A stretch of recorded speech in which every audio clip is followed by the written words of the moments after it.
Atomic size को समझने के बाद अब हम आते हैं discuss the ionization energy in periodic tables. लेकिन ये बात आप याद रखिए, अगर आप एटॉमिक साइज अच्छी तरह नहीं समझे हैं तो फिर ये जितने भी इसके बाद आने वाले प्रॉपर्टीज हैं इसको आप अच्छी तरह नहीं समझ जाएंगे।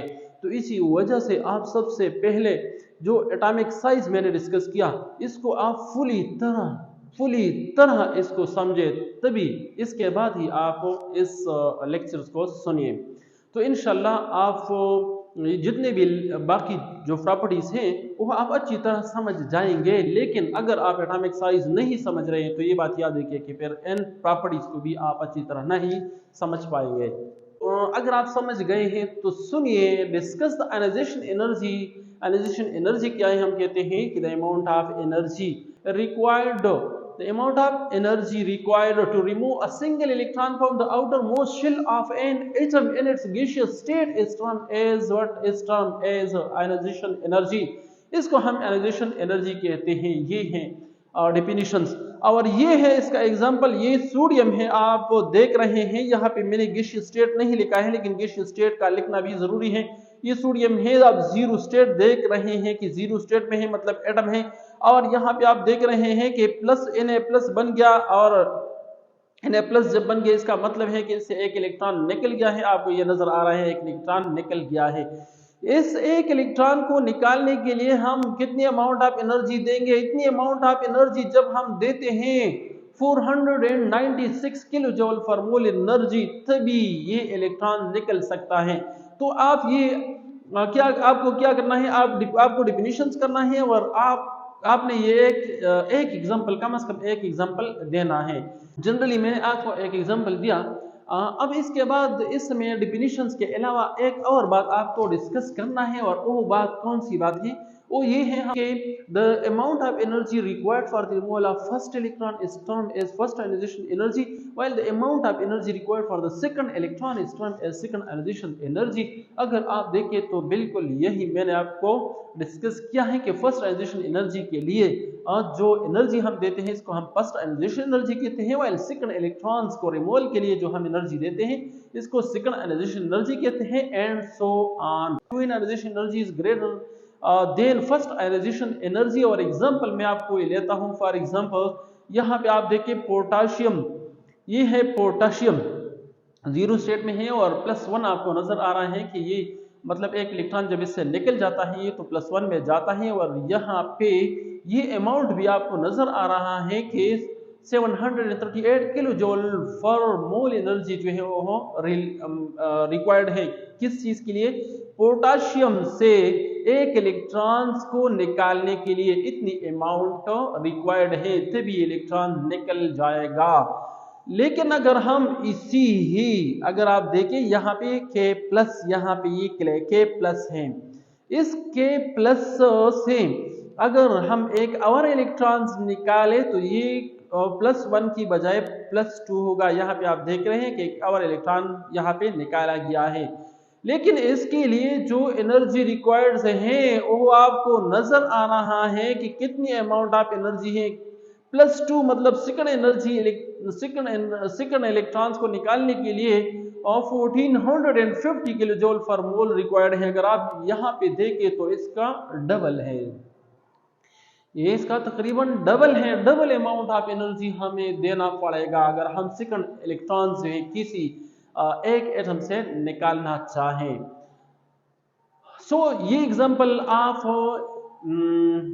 इन एग्जांपल्स को आपने देना है और इसके बाद और यहाँ पे मैंने लिखा है कि इट इज वाई, क्यों ज्यादा है, तो वो रीजन भी मैंने आपको बताया कि फर्स्ट इलेक्ट्रॉन्स के केस में उस पे एटम पे जो है ऑलरेडी जाहिर बात है कि नंबर ऑफ इलेक्ट्रॉन और प्रोटॉन बराबर होते हैं और दूसरे केस में फिर प्रोटॉन की तादाद ज्यादा इलेक्ट्रॉन की तादाद कम होते हैं। तो इसी वजह से सेकंड इलेक्ट्रॉन्स का निकालना बहुत मुश्किल काम होता है। अब हमें इसको डिस्कस करना है along the period. Periodic table में ionization energy along the period, ionization energy along the period.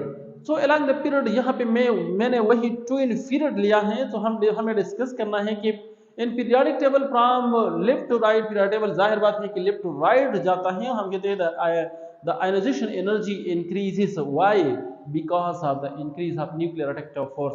सो ये because of the nuclear attractive force वाली बात मैंने एटॉमिक साइज में आपको डिस्कस किया था कि न्यूक्लियर अट्रैक्टिव फोर्स ज्यादा हो जाता है फ्रॉम लेफ्ट टू राइट। तो ऑलरेडी अगर आप देखें कॉमन सेंस से भी अगर काम ले ले, तो जब ज्यादा प्रोटॉन किसी सेम चीज को अपनी तरफ खींचता है तो जाहिर बात है कि वो ज्यादा अपनी तरफ खींचेगा और वो ज्यादा अट्रैक्टिव फोर्स की वजह से हमें फिर ज्यादा एनर्जी देना पड़ेगा इस इलेक्ट्रॉन को रिमूवल के लिए। यहाँ अगर आप देखें इस पीरियड में अलोंग द पीरियड हम जाते हैं लेफ्ट टू राइट जाते हैं, और हम एग्जांपल यहाँ पे लेते हैं, ये लिथियम है। लिथियम से एक इलेक्ट्रॉन निकालने के लिए हमें रिक्वायर्ड है 520 किलो जूल एनर्जी पर मोल, और अगर बेरिलियम से हम इलेक्ट्रॉन्स निकालना चाहते हैं तो बेरिलियम से हमें 899 किलो जूल पर मोल एनर्जी देना पड़ेगा, और अगर कार्बन से हम इलेक्ट्रॉन निकालना चाहते हैं तो यहाँ पे 1086 किलो जूल पर मोल एनर्जी रिक्वायर्ड होगा, और नाइट्रोजन से फिर 1402 किलो जूल पर मोल एनर्जी देना पड़ेगा, और फ्लोरीन की केस में 1681 किलो जूल पर मोल एनर्जी रिक्वायर्ड होगा, जबकि नियान के केस में सबसे ज्यादा अमाउंट रिक्वायर्ड है जो कि 2081 किलो जूल पर मोल एनर्जी है। सो यहाँ पे ये जो साइज आपको नजर आ रहे हैं तो ये एनर्जी बार है, मतलब यहाँ पे कम अमाउंट में एनर्जी रिक्वायर्ड है, ज्यादा अमाउंट में है और ज्यादा है, नियॉन के केस में और ज्यादा है। ये एटॉमिक साइज का उल्ट है। जाहिर बात है कि एटॉमिक साइज का उल्ट जब हो, मतलब सबसे छोटा साइज नियॉन का है, इसका मतलब है कि नियॉन्स के जो प्रोटॉन है वो इन इलेक्ट्रॉन को बहुत ज्यादा अट्रैक्ट करते हैं अपनी तरफ, बहुत ज्यादा अट्रैक्ट करते हैं। तो जब ज्यादा फोर्स से अपनी तरफ अट्रैक्ट करते हैं तो हमें ज्यादा एनर्जी देना पड़ेगा, जबकि लिथियम जो है वो नियॉन की निस्बत यहाँ पे सिर्फ 3 प्रोटॉन इन इलेक्ट्रॉन्स को अपनी तरफ अट्रैक्ट करते हैं, तो यहाँ पे एनर्जी कम रिक्वायर्ड है। तो ये है along the period from left to right energy, ionization energy. And इसी तरह के फ्रॉम टॉप टू बॉटम जब हम आते हैं, हम कहते हैं कि ionization energy from top to bottom, मतलब along the group in periodic table from top to bottom along the group, the ionization energy decreases because of the increase of atomic size, or because of the increase of atomic size, or because of the decrease of nuclear attractive force।